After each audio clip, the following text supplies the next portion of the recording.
All right, so I just bought a government agency, FHLB, which is the Federal Home Loan Bank, for 6%.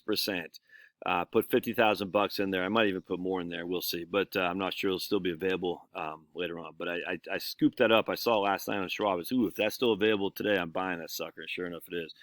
All right, so remember, nothing is as safe as a government treasury bond. Agencies aren't treasuries. They're pretty safe, but you can't say it's a treasury is as risk-free as an investment as you can possibly get. Less risky than FDIC. I'm just telling you right now. FDIC is the Federal Deposit Insurance Corporation. PBGC, the Pension Benefit Guarantee Corporation. These aren't as safe as straight-up federal treasuries. All right, so just remember that. There's nothing as safe as a treasury. An agency, while pretty safe, isn't quite as safe as we saw with Fannie Mae's back in 2007, 8, when Fannie Mae should just went kaboom and be done with it. But, you know, Hank Paulson, these freaking clowns. Anyway, we bailed out the big guys, dude. Crazy. Franklin Raines, Jamie Gorelick got rich off Fannie Mae, and there's some Republicans thrown in there as well. We bailed them all out, dude. It's such a scam. All right, so let's check this out. Here's the FHLB agency. All right. It's good. Callable. So we got 6%. Maturity here is 2028. I highly suspect it won't stay until maturity, but if it did, I'll take that 6% any day of the week, dude. Government agency, not government treasury. S&P ratings, AA+. Moody's is A, whatever that is. I think that's their second highest rating. AAA is the highest rating, and I don't even think government treasuries are AAA anymore. I can't remember, but be as it may. First coupon date will be September 2023. Next coupon date will be first and last. Well, first and next. Callable in whole or part quarterly beginning on June 2023. Yeah, we'll see if this is called. I'd be surprised if it were not, frankly, because 6% is pretty good, and I would not expect the rates to stay that high. But hey, man, if they don't call it, I'm happy. Survivor's option, no, but the call price is 100. What I paid for it, I paid $100. Current yield 6, yield to maturity 6, yield to call 6. So I'm going to get that 6%. Now again, if they call it in 3 months, I won't get 6%. I'll get a quarter of that. So that's a 1.5. I'll take that, man.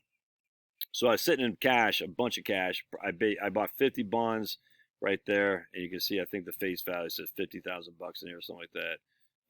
Anyway, I can't remember. I haven't bought a bond for a long time, actually. It's kind of, I don't want to say fun. It's easy to do, but it's fun. But anyway, so there you go. So let's keep going here. Talking about the call option at 100. So if they buy it back from me they have to pay 100 if they call this from me, regardless of what the price does. All right, and that could be a risk, man, because you're saying if the interest rates go down, the price on those bonds will go above 100, which means they'll call it back from me at 100. So let's say the price is trading at 105, my bond will be callable at 100. I could, theoretically lose that $5 per share. We'll see. It's a risk I'm very willing to take.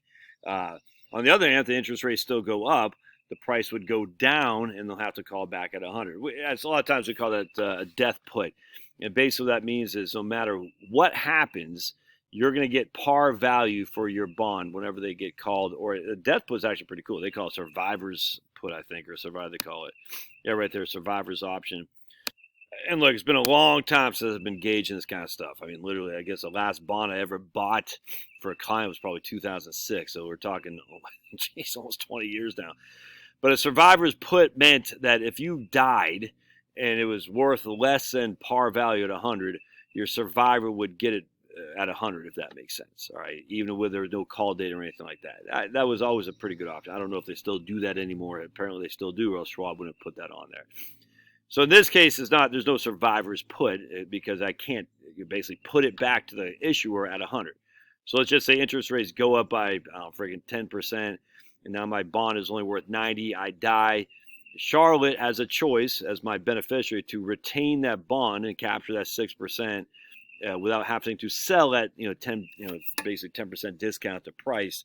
Or if it had a survivor's put, she could put it back to the issuer and said, "Hey, hubby just died. I need this. I'm basically going to put it to you." It's a reverse of a call. They're calling it from me. I'm putting it to you. You got to give me $100, even though it's only worth 90. There's nothing like that here. All right, but what for my concern, because I don't think I'm gonna die anytime soon, but I could, and that sucks. But for my concern, I'm mostly looking at the next call price. So I bought it at par value, which means when they call it for me, I get par value, and then the accrued interest would either accumulate to me or be it would be in the price that the bond gets purchased at for me, which would probably be what the case would be. So let's just say accrued, 2%. Let's say 2% interest. All right, so if they're going to call it back from me at 100, I'd get the either 2% in interest, or I'd actually go on the market to sell it for 102. So I would have to see what happens at that point. You're not losing the interest if you get where I'm going. I mean, you don't just wake up one day, hey, I got $100 and then pay the coupon. Yeah, you certainly will. In some capacity, you'll get it either at a maturing date. The price goes higher. You can always sell it on the open market if you want. A million different things to do with these bonds. It's pretty simple stuff here. Nothing fancy. Should I keep an eye on this? No. I'm going to let it go until I wake up, and I'll either have $100 where I used to have nothing. I used to have this bond.